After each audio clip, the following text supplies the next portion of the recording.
वक्रतुण्ड महाकाय सूर्यकोटिसमप्रभ निर्विघ्नं कुरु मे देव सर्वकार्येषु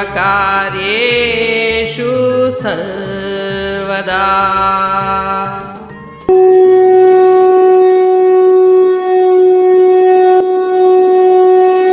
अध्याय 4 श्लोक 29-30।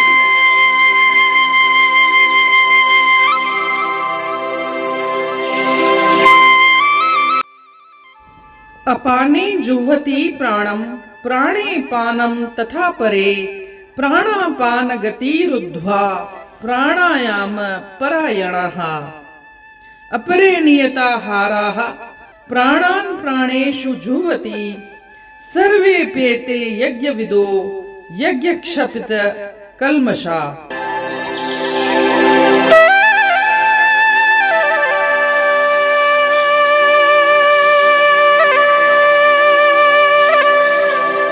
अर्थात कुछ अन्य लोग भी हैं जो बाहर छोड़े जाने वाली श्वास को अंदर भरी जाने वाली श्वास में, जबकि अन्य लोग अंदर भरी जाने वाली श्वास को बाहरी श्वास में रोककर यज्ञ के रूप में अर्पित करते हैं। कुछ प्राणायाम की कठिन क्रियाओं द्वारा भीतरी और बाहरी श्वासों को रोककर प्राणवायु को नियंत्रित कर उसमें पूरी तरह से आत्मसात हो जाते हैं। कुछ योगी अल्प भोजन कर श्वासों को यज्ञ के रूप में प्राण शक्ति में अर्पित कर देते हैं। सब प्रकार के यज्ञों को संपन्न करने के परिणाम स्वरूप योग साधक अपनी अशुद्धता को शुद्ध करते हैं।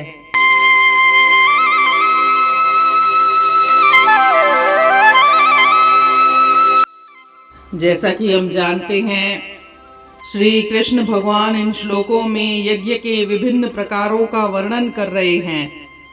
इस श्लोक में प्राणायाम की क्रिया को विस्तार से समझाते हैं और उसी को यज्ञ के रूप में अर्पित करने को कहते हैं। प्राणायाम को विस्तार से समझाते हुए कहते हैं कि श्वास को बाहर निकालते समय वायु की गति ऊपर की ओर तथा श्वास को भीतर ले जाते समय वायु की गति नीचे की ओर होती है। इसलिए श्वास को बाहर निकालना प्राण और श्वास को भीतर ले जाने का कार्य अपान का होता है। जो साधक हैं वे प्राणायाम करने के लिए पहले वायु को बाईं नासिका, जिसे चंद्र नाड़ी भी कहा जाता है, के द्वारा श्वास को भीतर लेते हैं और उस वायु को हृदय में स्थित प्राण वायु के साथ लेकर नाभि से होती हुई वह स्वाभाविक रूप से अपान में लीन हो जाती है। इसको पूरक कहते हैं। फिर वे प्राण वायु और अपान वायु दोनों की गति को रोक देते हैं। न तो श्वास बाहर जाता है न श्वास भीतर ही आता है। इसको कुंभक कहा जाता है। इसके बाद वे भीतर की वायु को दाईं नासिका, जिसे सूर्य नाड़ी भी कहा जाता है, के द्वारा बाहर निकालते हैं। यह वायु स्वाभाविक ही प्राण वायु को तथा उसके पीछे पीछे अपान वायु को साथ लेकर बाहर की ओर निकलती है। यही प्राण वायु में अपान वायु का हवन होता है। इसको रेचक कहते हैं। जब पूरक की क्रिया की जाती है तो 4 बार ईश्वर का स्मरण करना चाहिए। जब कुंभक किया जाता है तो 16 बार भगवान का स्मरण करना चाहिए और जब रेचक किया जाता है तो 8 बार भगवान का स्मरण किया जाना चाहिए, भगवान का नाम लेना चाहिए। इस प्रकार यह क्रिया फिर दूसरी तरफ से पूर्ण की जाती है, अर्थात सूर्य नाड़ी से पूरक, फिर कुंभक और फिर चंद्र नाड़ी से रेचक किया जाता है। इस तरह से बार बार पूरक, कुंभक, रेचक करना प्राणायाम रूप यज्ञ है। परमात्मा प्राप्ति के उद्देश्य से निष्काम भाव पूर्वक प्राणायाम के परायण होने से सभी पाप नष्ट हो जाते हैं।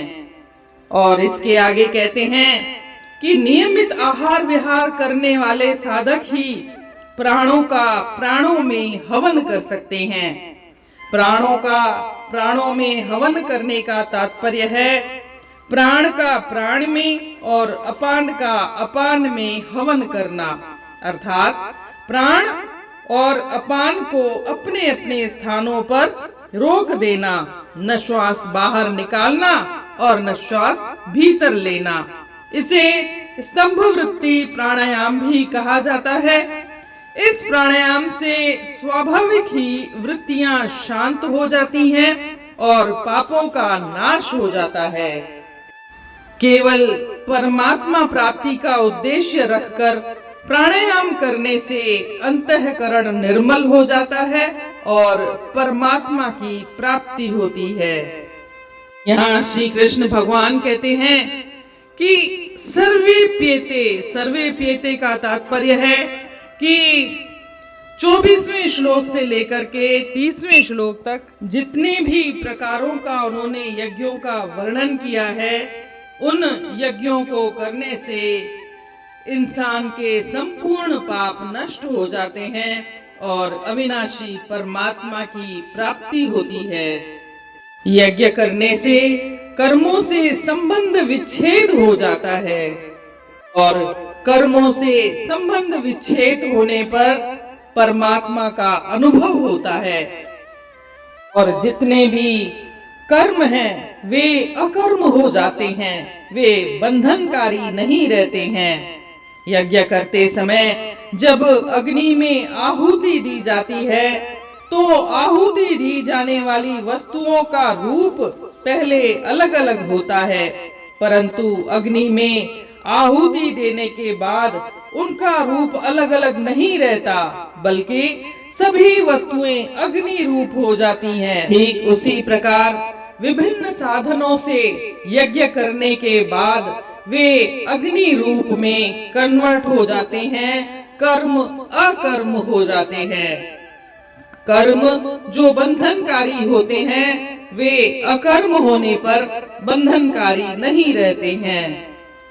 इसलिए श्री कृष्ण भगवान कहते हैं कि निष्काम भाव से अगर लोक कल्याण हेतु किया गया साधारण से साधारण कर्म भी परमात्मा की प्राप्ति के लिए बन जाता है, परंतु सकाम भाव से बड़ा कार्य भी किया जाए तो भी परमात्मा की प्राप्ति नहीं होती, वे बंधनकारी कर्म ही हो जाते हैं।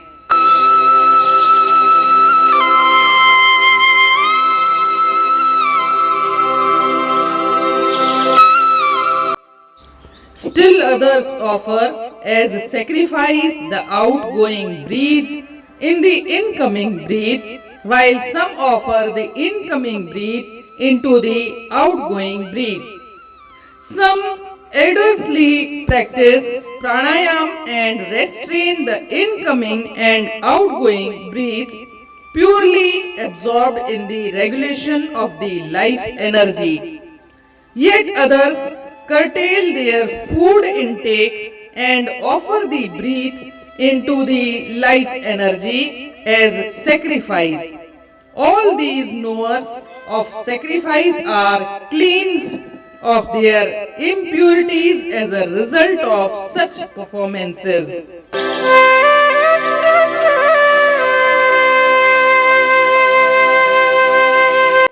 As we know, Lord Krishna is describing about different kinds of yajnas. In these two verses, he explains about the pranayama. Pranayama also is a yajna. The yogis practice inhalation through the left nostril. That air, having taken the life air, which abides in the heart with it, passing through the navel, merges with the incoming breath. This is called puraka or inhalation. When the outgoing and the incoming breaths are restrained, it is called kumbhaka, means retention of breath. After that, the air from inside is exhaled through the right nostril. That air, having taken the outgoing and the incoming breaths, is exhaled. This is sacrifice of the outgoing breath. In the incoming breath, it is called rechaka, means exhalation. Inhalation is practiced by uttering the name of the Lord 4 times, while retention of breath is practiced by uttering the same name 16 times, and exhalation is practiced by uttering the same name 8 times. And this is repeated with the right side also. The sacrifice of life breaths, prana by life breaths, means sacrifice of the incoming breath into the incoming breath and of the outgoing breath into the outgoing breath. That is, the acts of inhalation and exhalation both are suspended. This is called Stambhavrati Pranayam or absolute restraint of the breath. Through this pranayam, the passions are naturally controlled and sins are destroyed. When this sacrifice is practiced with the aim of God realization, it leads to the purification of mind and then to God realization. In fact, all sacrifices aim at the renunciation of affinity for actions. Lord Krishna says, those who know this fact are the real knowers of the sacrifice.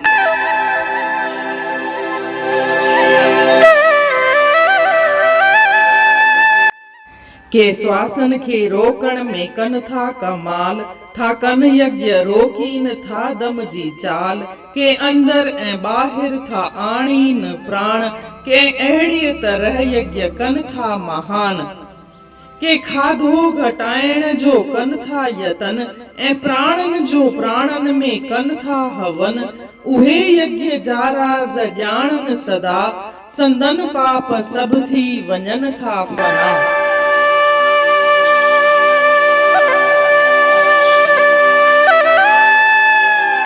जीअं त पाण खे ॼाण आहे श्री कृष्ण भॻवान हिननि श्लोकनि में जुदा जुदा नमूननि जे यज्ञनि जे बारे में ॿुधाइनि पिया। हिननि ॿिनि श्लोकनि में हुननि प्राणायाम जे बारे में ॿुधायो आहे।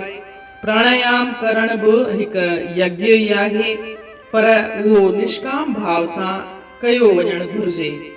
चवनि था साह खे खाॿे पासे सां खणिजे, हिनखे चंद्र नाड़ी बि चइबो आहे, ऐं पोइ अंदरि श्वास खे रोकजे, उनखे कुंभक चइबो आहे, ऐं पोइ साॼे पासे सां उन श्वास खे कढिजे, उनखे रेचक चइबो आहे। इहे जेके पूरक, कुंभक या रेचक थींदा आहिनि, पूरक 4 दफ़ा भॻवान जो नालो खणंदे कजे, ऐं कुंभक कंदे वक़्तु 16 दफ़ा ईश्वर जो नालो वठिजे, ऐं 8 दफ़ा कंदे वक़्तु 8 दफ़ा रेचक कंदे वक़्तु ईश्वर जो नालो वठिजे।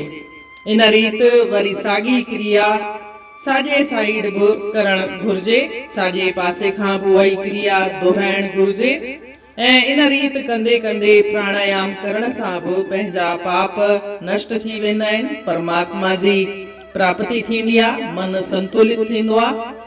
ऐं चवनि था त के त नियमित रूप सां पंहिंजो खाधो घटाए करे ऐं प्राण ऐं अपान खे पंहिंजे पंहिंजे स्थान ते रोके छॾण स्तंभ वृत्ति प्राणायाम थींदो आहे।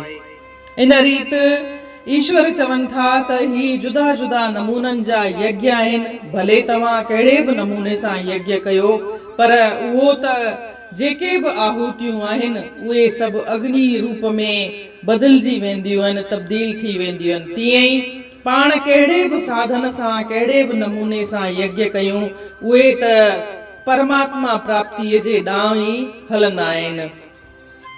पंहिंजा कर्म शुद्ध थींदा आहिनि, अंतःकरण जी शुद्धि थींदी आहे, मन शुद्ध थींदो आहे, वीचार शुद्ध थींदा वेंदा आहिनि।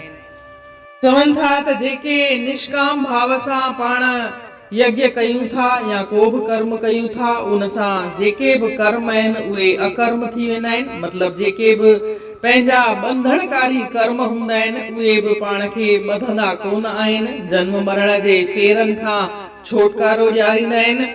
पर अगरि कामना पूर्ति रखी करे पाण वॾे सां वॾो को बि कर्म कयूं त उहो त पाण खे ॿधंदो ई आहे। हिन संसार जे जन्म मरण जे चक्कर में छुटकारो ॾियारण में किथे बि कामयाब कान थींदा आहिनि।